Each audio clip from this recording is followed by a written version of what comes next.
when you say value, this is a very, very, I think, complex word, because how do you define the value?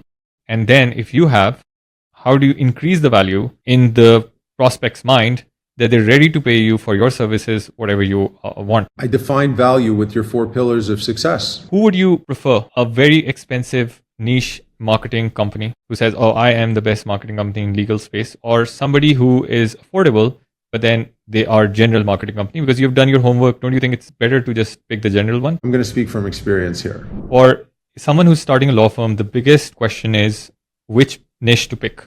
Because obviously PI family is kind of a high volume niche, but it's also a consumer facing niche. But then people who want to get into business law, they want to hunt businesses from other businesses. So it's a more B2B niche, right? Sure. Now, the thing is that each medium of marketing doesn't work for each niche. So how do you figure out which kind of marketing do you know, or do you need once you have established that, okay, I like, or I think this is the niche for me?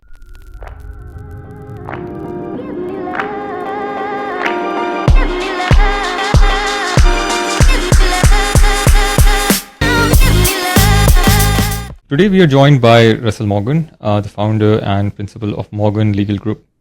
Russel has redefined what it means to lead a modern law firm, moving far beyond the traditional lawyer as a practitioner model to build a scalable tech-forward business. So welcome to the show, Russel. It's a pleasure having you here. Always great to be here. Right. So you've spoken about the new legal paradigm, shifting from the lead attorney to being a CEO of a legal business. What was a specific aha moment or friction point in your career that forced you to stop practicing the law 24/7 and start building a business instead? Well, the pivotal moment had to be at inception. When you go into private practice, you're going into the business of law. So a legal practice needs to have the same foundation and the same fundamental practices as any successful business. What I like to call the 4 pillars of success: operations, product and service delivery, client experience, and of course, advertising and public relations. So at inception, our practice was built with the understanding that beyond our ethical duty and obligation to our clients, you are in the business of practicing law, which requires the same attention, the same intention, and the same focus to not just your bottom line, but to growth, to expansion, to protection of your intellectual property, to fundamental analytics for growth and expansion, understanding your profit and loss statements, whether you're stagnant, static, or in expansion mode, one way or the other, you must understand fundamentally that you are operating a business above and beyond anything else. Right. So, Russel, I want to basically get down into each part separately because it's very, very important. So you talked about, let's say you're into a business, or you have started your law firm, and now you need to obviously get some revenue to start everything going, right? Now, there could be 2 different aspects to it. First aspect is that you might not have clients already, or you're coming from another law firm where people already know you.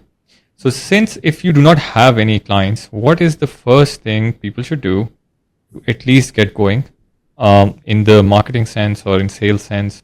And that would be the prime question here. It goes back to our 4th pillar, and that's brand awareness. That is your public relations, your marketing, your advertising. And I think the real answer to your question is whether or not you have funding. You know, not everyone who starts their own practice has the money to invest into things like marketing and advertising. So for someone that's fresh out of school, or someone that's decided to pivot from corporate practice to private practice, your brand management, your public relations, your network, most importantly, is where you're going to establish your foundation, especially if you don't have the funds or the allocation of funds for things like real public relations, marketing, advertising to drive leads and traffic. So I'm not sure where we left off, but essentially your network is your net worth, especially when we're starting out, especially when you're in a position where you may not have the allocation of funds for Google advertisement or LLM advertisement, or something that is more lead generating. Your best source of business to start, the best way for you to really get brand awareness and establish your position as an authority in the industry is going to be from your network. Now, depending on the type of industry you're in, that may be parallel professionals, that may be ancillary to your client, meaning a service that the same type of client that you need or that you're trying to acquire, they're also providing.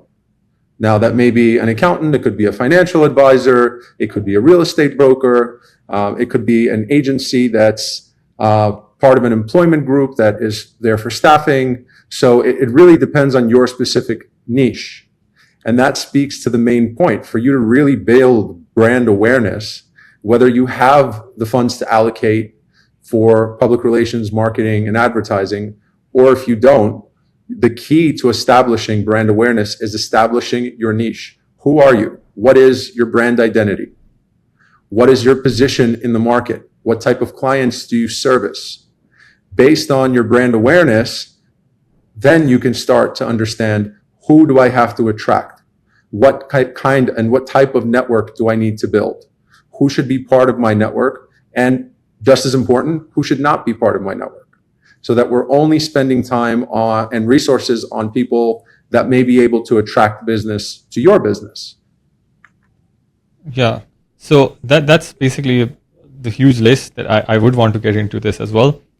But you see, when you're just starting, right? So for someone who's starting a law firm, the biggest question is which niche to pick.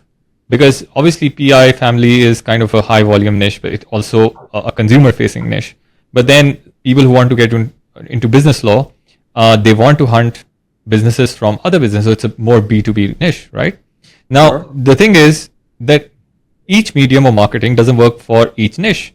So how do you figure out which kind of marketing do you need once you have established that, okay, I like or I think this is the niche for me? Once you've established your niche, it's a lot easier to understand which type of advertising, marketing, or public relations works best for you. For example, if we're focusing on the legal industry as a whole, if you're in something that's retail facing, you're dealing with the public, ads and advertisements may be more effective for people that are genuinely searching for your types of service. Social media may be effective because, let's be frank, where do we spend most of our time if not in this little device that I'm holding in my hand? So for the most part, most consumers, whether it's a person or a company, if you're in the business of retail business, you're going to want to go where retail business is looking for services. And that applies to construction, to dentists, to doctors, the same way that it applies to lawyers. Now, if we're dealing with someone that is more corporate facing, B2B instead of B2C, your marketing and advertising dollars would be better spent on seminars, on webinars, on sponsorships, on more educational and relationship building advertising, where you're not necessarily attracting the person, the consumer, you're attracting the company. And the only way you're going to attract the company is by showing your value add to the company. Why is it that they need your service? And why is it that they need your service? Not your competitor, but you in particular. And the only way that you can do that is in your seminars, webinars, and marketing events, establishing yourself in a specific authoritative position. And this is something that, quite frankly, I spend a lot of time on, not necessarily just for marketing and advertising, but more to solidify your position as an authority. And it's very commonplace. You know, it's something that I receive invitations to on a regular basis, to host, to speak, to sit on panels. But again, it's not something that I'm taking on at every opportunity that comes across the board. You need to be smart with the use of your time. If this is a panel, a webinar, a seminar that's going to have the right B2B in the room, then absolutely, you must find the time to be there. If it is not necessarily a business that you want to attract as a client to your business, you may want to pass and move on to the next. Right. So Now, ultimately, we're looking at the best use of your not just marketing dollars, but your time establishing yourself as an authority in the industry and in your niche specifically. right. Now, don't you think then people who are just starting out, they have just started probably thinking about networking. Do you think it's a good idea to go B2B initially? Or is it a good idea to go B2C industry? Because obviously, if you want to network with B2B clients, the sales cycles are going to be long. And if you don't have large funding at your back, how would you sustain your business or your law firm? It really depends on your niche. Again, it goes back to your client base. And yes, to your point, when you're building a B2B business, it's going to take a bit more time. And you have to evaluate what is more important to you. Establishing yourself, and this is a tough question to answer, establishing long-term relationships, which will ultimately drive you more money, more business, more opportunity in the long run, with the understanding that, yes, to your point, they will take time to develop. It will be one at a time. Or are you willing to do work that is not necessarily the work that you're establishing yourself as an authority to do in the interim while you're building your long-term presence? And they don't necessarily have to be mutually exclusive. Let's use corporate as an example. Let's say you're an M&A lawyer. For the most part, you are attracting businesses, you're attracting companies, and your long-term play and your long-term time should be spent on attracting companies. But in the meantime, there's nothing stopping you from taking smaller projects.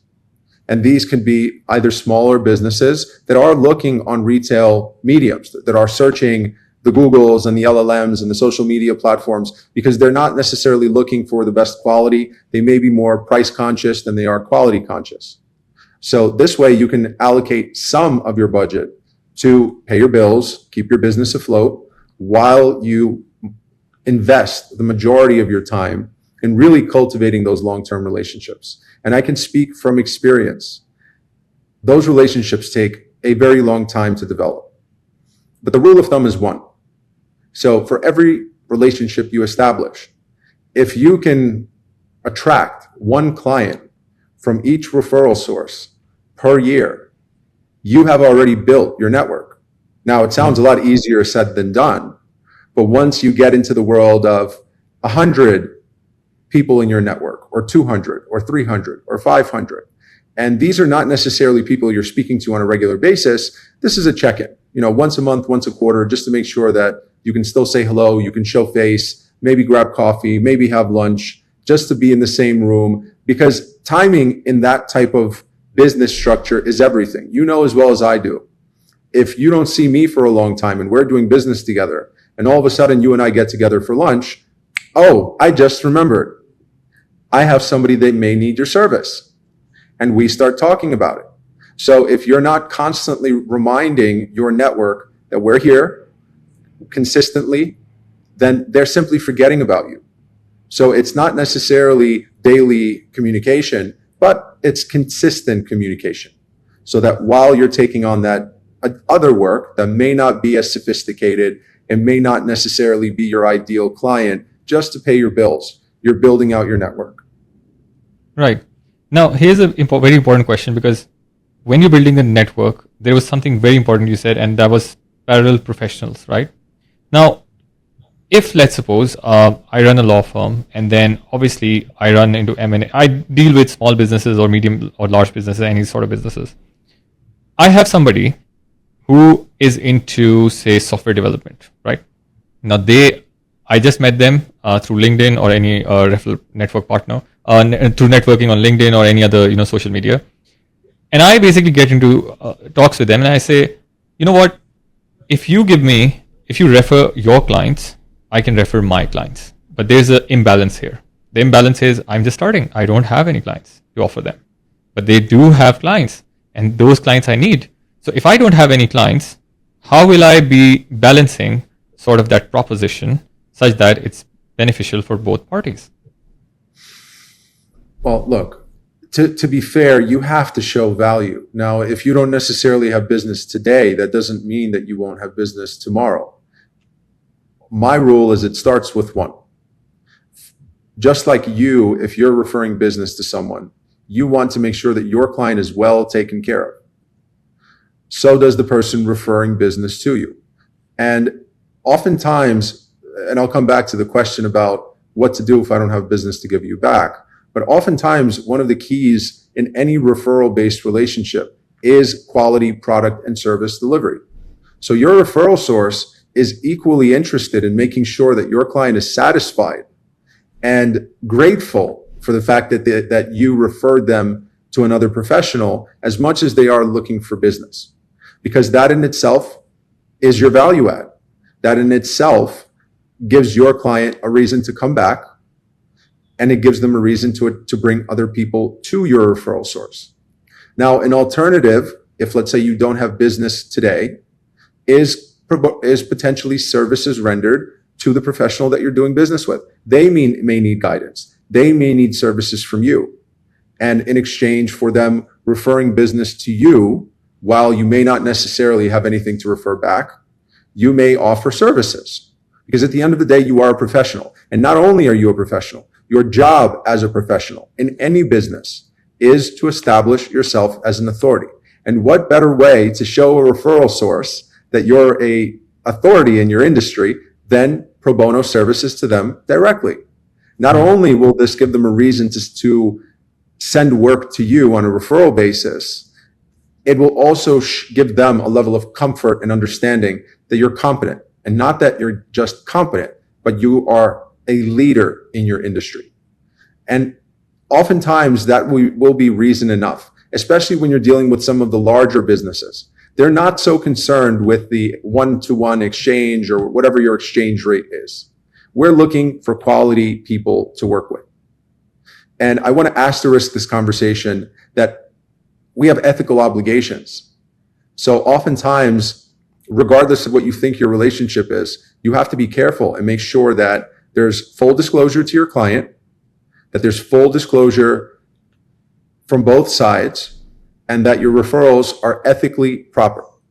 So, for example, if there is a referral made, it cannot be the only person that you're offering to your client. They have to have options. Who they decide to choose and whether or not it's one of your referral sources or not is really up to the client. But that's a point that we really need to steer home to the listeners, especially our colleagues and our fellow professionals, that you have to give your clients options. Whether they choose your referral source or not is completely up to them. The key in our ethical obligation is choice. Right. Now, Russell, there's something very important, because one of the ways people build authority is through video, right? Like you and me are talking right now over video, people are going to see, and they see that they are discussing a certain topic and they might have certain depth on it. Now, if I'm just starting, it is for sure video really helps. But then there's another question, because in any field there are different, sub niches, right? Sure. So if I want to make a video and I want to sort of attract people, how do I define that sub niche that's going to build my authority or put me in a higher pedestal in front of my audience?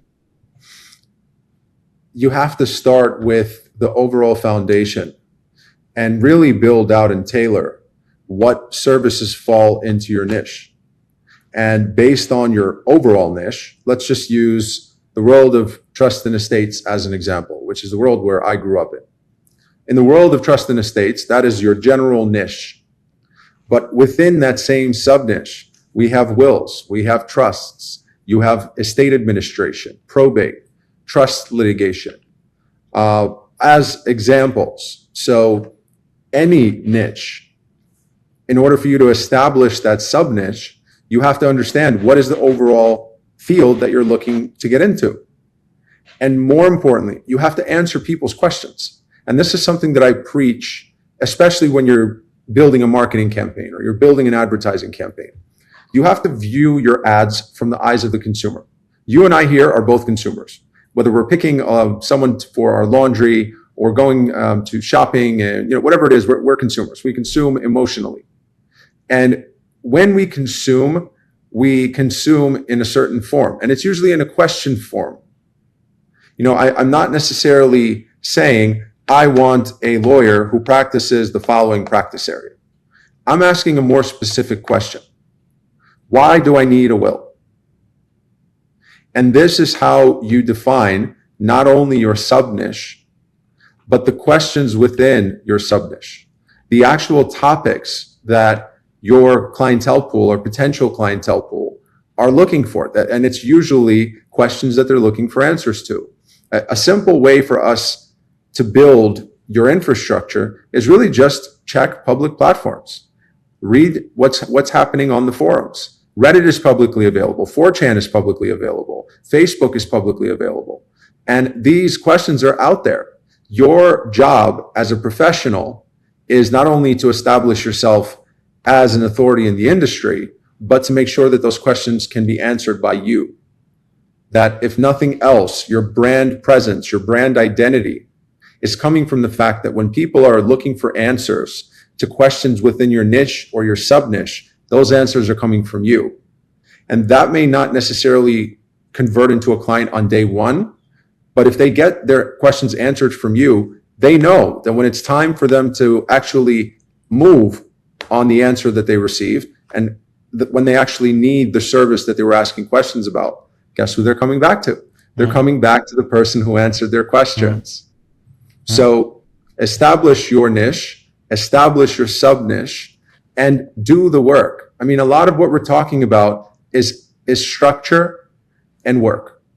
And any business, especially when we're building out an advertising and marketing campaign without a spaghetti system where you're just hoping that it sticks, and we want to be surgical and methodical with our marketing and advertising, you're going to need to do the work. No one, and I want to underscore this, no one will take care of your business the way you will take care of your business. It doesn't matter how good the people are that you hire, and they may be fantastic and they may be necessary, but that doesn't mean that you can completely alleviate yourself from oversight.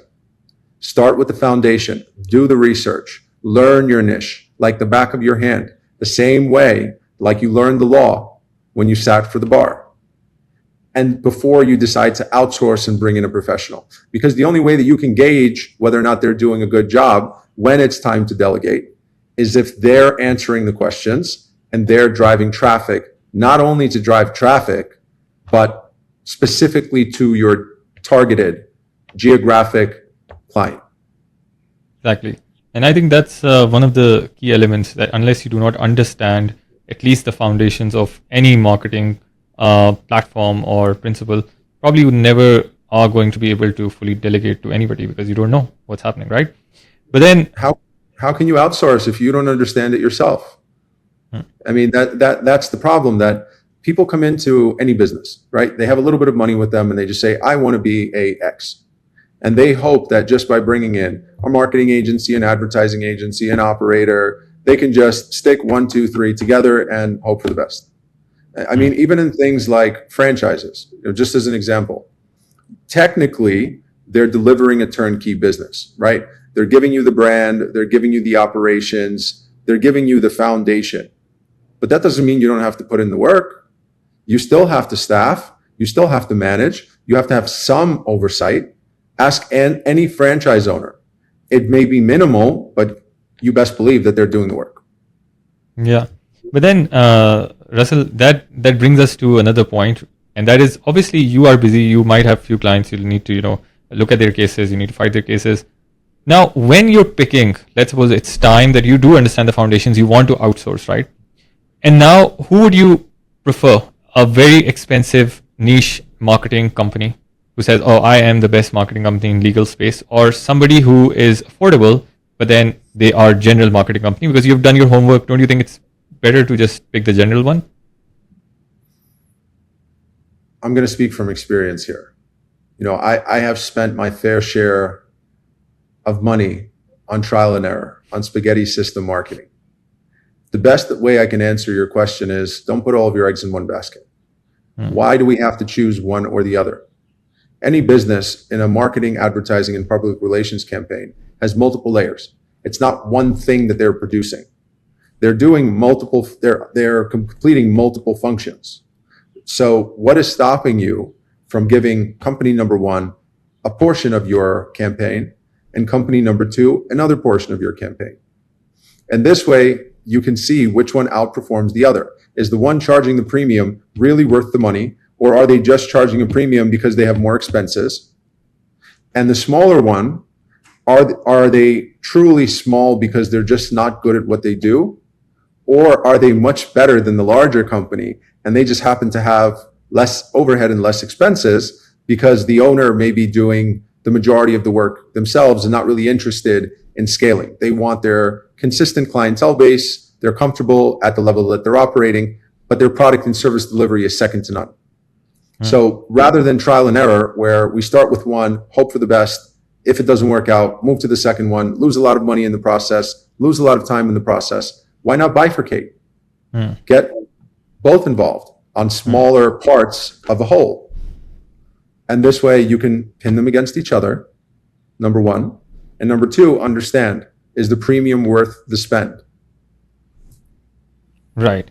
And Russell, from this point where you're talking about bifurcating one medium of marketing, because a lot of times, a lot of marketers would suggest that you basically stick to one platform where you're getting some traction, and then stick to it, make sure that you mature that enough, and then get consistent leads rather than picking Google, Meta, LinkedIn, everywhere.